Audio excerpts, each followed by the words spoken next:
तो फिल्म की शुरुआत होती है 1987 से।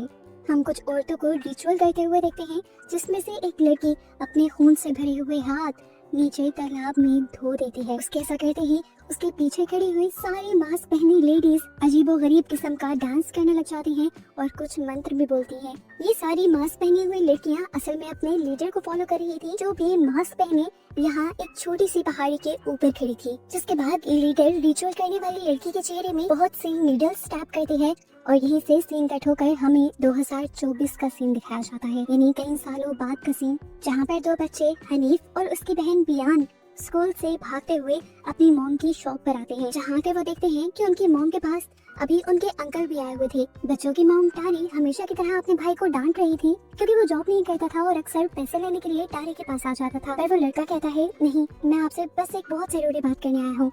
हमारी मॉम बहुत ज्यादा बीमार है, वो मरने वाली है। मेरी बात मानो तो आखिरी मर्तबा उन्हें माफ करके उनसे मिल आओ। टैरी को अपनी मॉम का नाम सुनकर गुस्सा आ जाता है और वो अपने भाई से कहती है, मैं कभी उन्हें माफ नहीं करूंगी और ना ही उनसे मिलना चाहूंगी।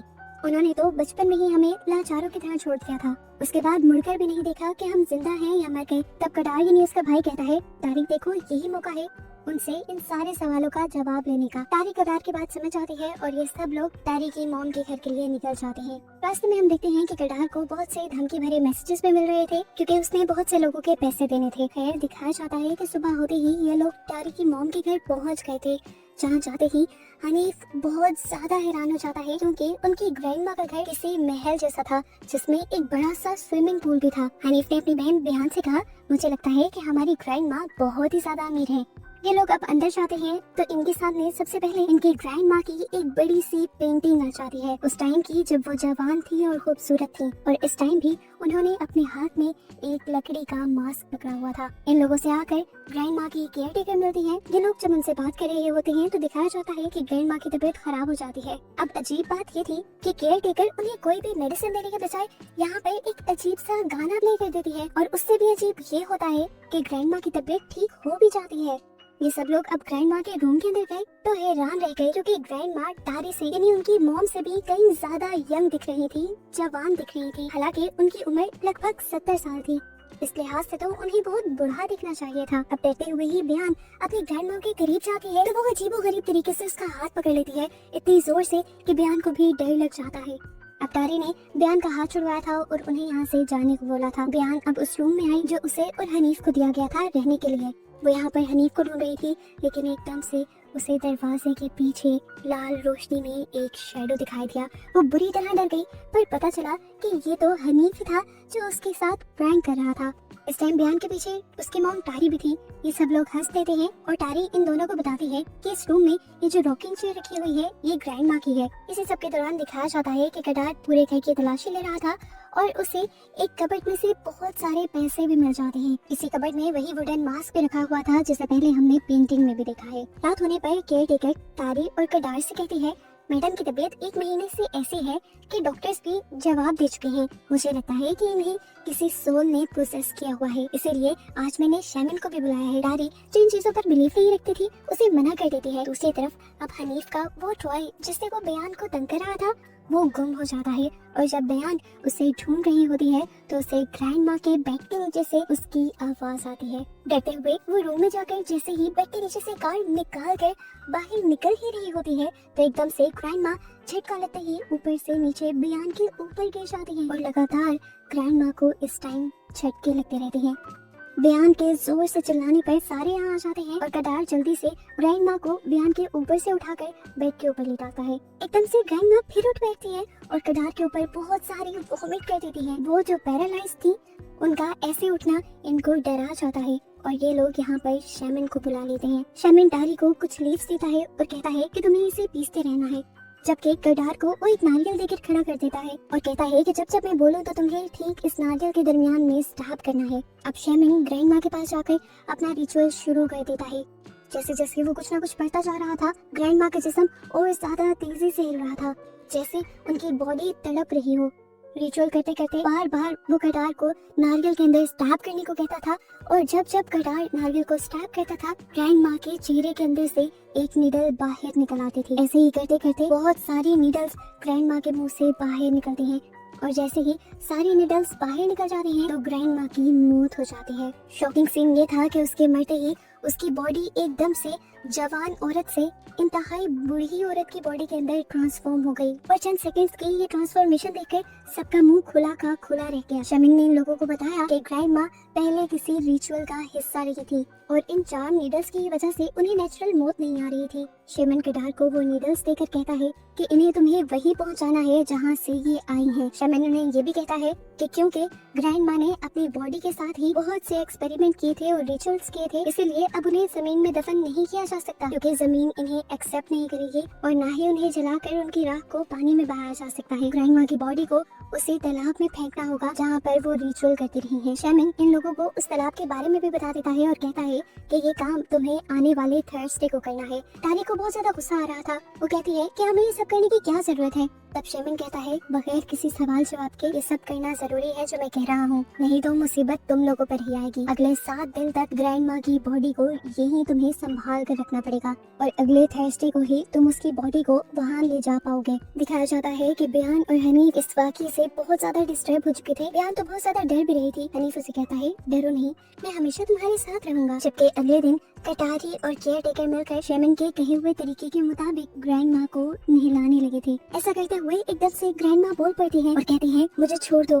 टारी डर जाती है और उन्हें वहीं गिरा देती है। रात में ये लोग ग्रैंड माँ को लाकर सैंड के बिल्कुल दरमियान में रख देते हैं और टारी उनके पास बैठकर प्रेयर्स करने लग जाती है। उसे लगता है कि केयर टेकर भी उसके पीछे आकर कुछ पढ़ रही है, लेकिन जल्दी ही उसे रियलाइज हो जाता है कि केयर टेकर उसके पीछे नहीं थी बल्कि उसके पीछे कोई और एंटिटी बैठी हुई थी जो उसे यहाँ से चले जाने को कहती है। और टारी एक और मैथ पर डर जाती है। बयान को भी अब नींद नहीं आ रही थी और वो इसी सोच में थी कि उसकी मॉम उनके साथ क्यों नहीं सोती। इसी सोच में थी वो कि तभी उसे अपने दरवाजे के बाहर किसी का साया दिखाई दिया। उसने दरवाजा खोला तो बाहर कोई भी नहीं था, लेकिन जब वो दरवाजा बंद करने लगी तो हमें उसके पीछे एक भूत दिखाई दिया। बयान ने ना उसे देखा ना उस पर ध्यान दिया और जैसे ही जाकर बेड के ऊपर लेटी और उसने अपने ऊपर चादर ली तो देखा कि उसकी ग्रैंड माँ की सोल बिल्कुल उसके साथ थी। बयान जोर से चिल्ला रही और उसकी चीख की आवाज सुनकर टारी यहाँ पे आ गई। उसने टारी को बताया कि किस तरह ग्रैंड माँ की सोल उसके साथ उसके बेड पर लेटी हुई थी। अब टारी उसके साथ रात गुजारती है और सुबह में दिखाया जाता है कि हनीफ इस पूरे घर का टूर अपनी फेसबुक पर देने लगा था। वो अपने फ्रेंड्स को फेसबुक के जरिए दिखाता है कि उसकी ग्रैंड माँ के घर पर एक बड़ा सा पूल भी है। वो ये सारा काम टारी के फोन से कर रहा था तो इतने में ही टारी अपना फोन ढूंढने लग जाती है और टारी को तंग करने के लिए वो आकर एक कबर्ड में छुप जाता है और कबर्ड में ही पड़ा हुआ लकड़ी का मास्क एकदम से उड़ते हुए उसके सामने आ जाता है, जिसे देखकर डरते हुए चीख मारकर हनीफ बाहर निकल जाता है।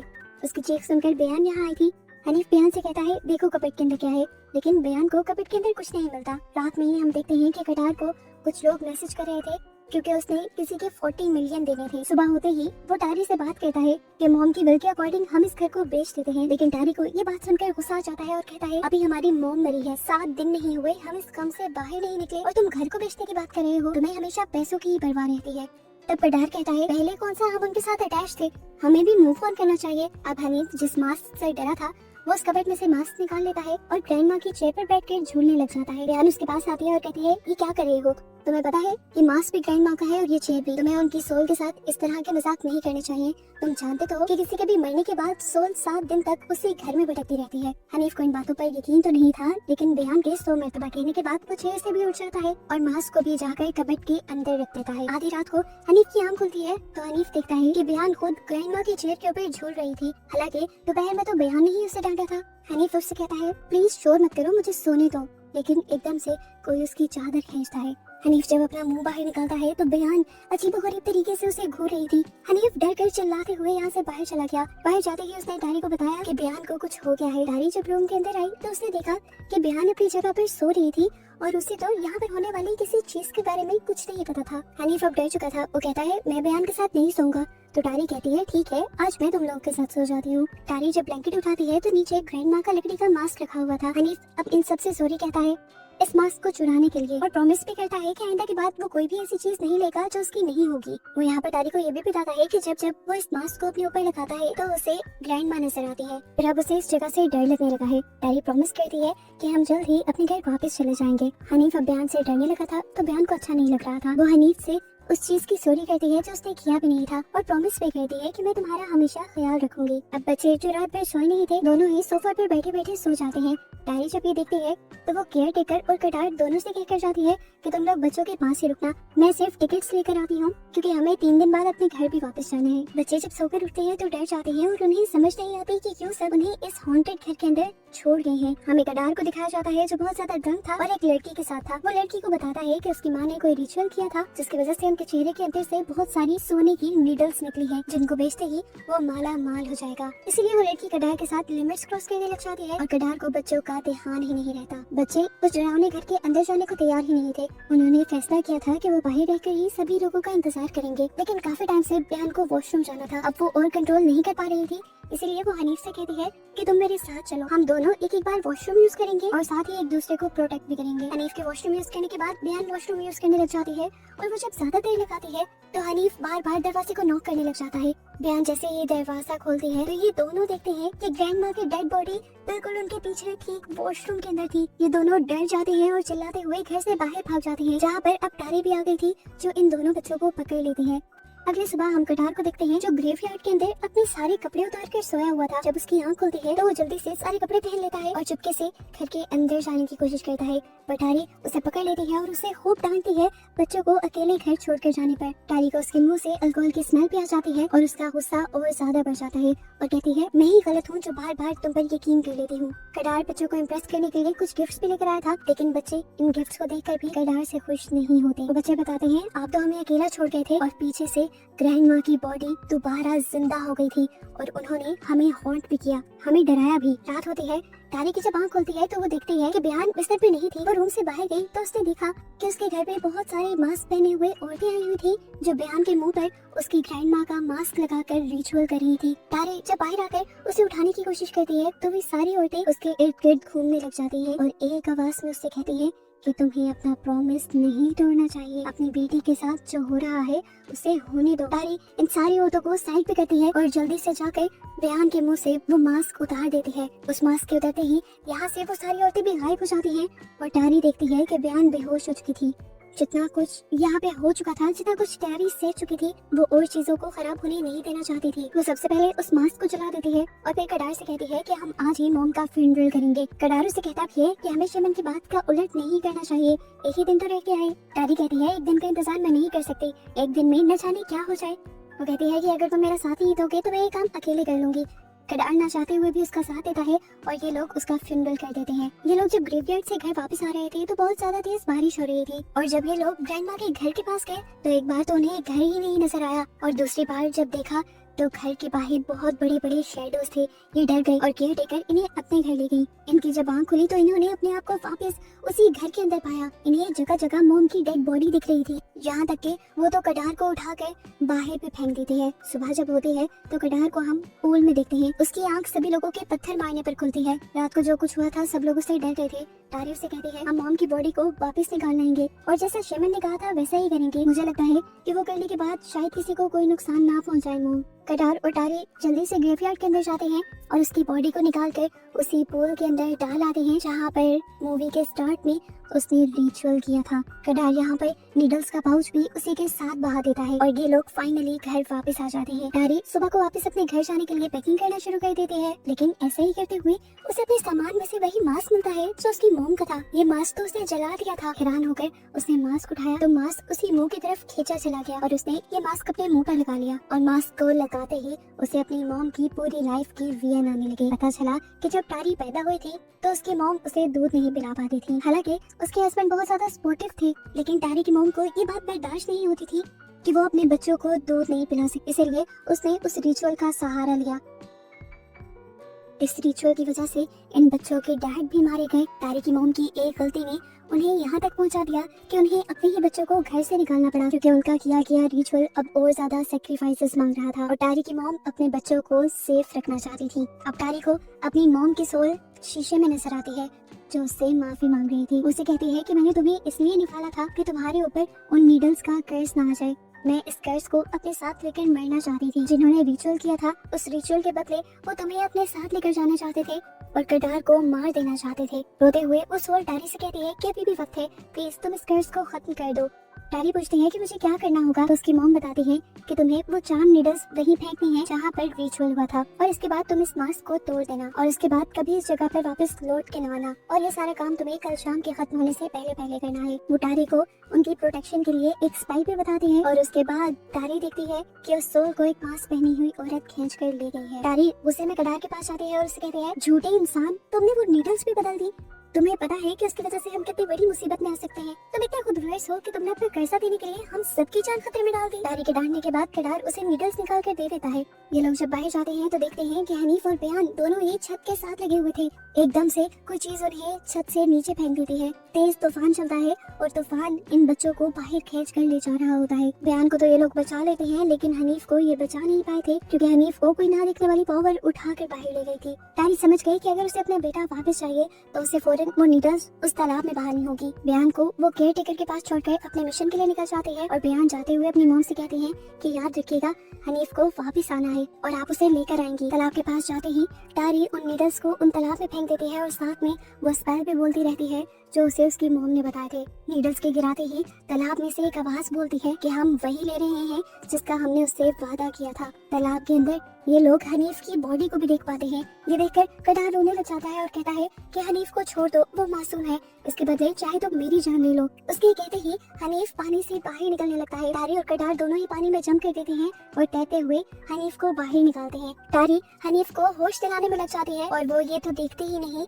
कि कडार अब उसके पीछे रहा ही नहीं था, उसे पानी ने अपने अंदर खींच लिया था। हम देखते हैं कि कडार के इर्द गिर्द अब बहुत सारी मास्क पहनी औरतें आ गई थी और वो लीडर जिसने मूवी के स्टार्ट में टारी के मॉम के चेहरे में वो सोने की नीडल्स डाली थी, वो उनसे कहते हैं कि हम सिर्फ वही ले रहे हैं जिसका हमने वादा किया है। टारी जोर जोर से रोने लग जाती है और उसे अपनी मॉम की बात याद आती है। वो दोबारा वो स्पेल पढ़ते हुए मास्क तोड़ देती है, जिसकी वजह से यहाँ खड़ी सभी औरतों के मास्क भी टूट जाते हैं। सभी औरतें चिल्लाने लग जाती हैं और हमें उनकी बगैर स्किन के चेहरे दिखाए जाते हैं जो बहुत ही भयानक थे। ये औरतें पानी में गायब हो जाती हैं और कडार खड़ा रह जाता है। टारी ने शुक्र किया था कि उसने कडार की जान भी बचा ली, लेकिन तभी पानी में से वो लीडर बाहर निकलती है और कडार को खींचकर पानी के अंदर ले जाती है और कहते हैं कि तुम्हारी मॉम भूल गई थी कि उन्हें इस पानी में सैक्रिफाइस देना है। टारी पैनिक होकर तालाब में जंप लगा देती है, लेकिन उसे कडार अब कहीं नहीं दिखता और ना ही वो औरतें नजर आती। अगले दिन दिखाया जाता है कि टारी केयर टेकर और अपने बच्चों के साथ इस घर को लॉक करके यहाँ से चली गई थी। मूवी के पोस्ट क्रेडिट सीन में हमें 100 दिन बाद के इस सुनसान घर को दिखाया जाता है। सब कुछ वहाँ नॉर्मल था, लेकिन यहाँ पर अब टारी की मॉम की वो पेंटिंग नहीं थी जो इन्होंने आते ही इस घर में देखी थी। टारी की मॉम के रूम में हम टारी की मॉम के सोल को डांस करता हुआ देखते हैं और बस इसी मिस्ट्री के साथ ये कहानी यहाँ खत्म हो जाती है कि क्या टारी की मॉम के सोल को अभी भी आज़ादी मिली थी या नहीं।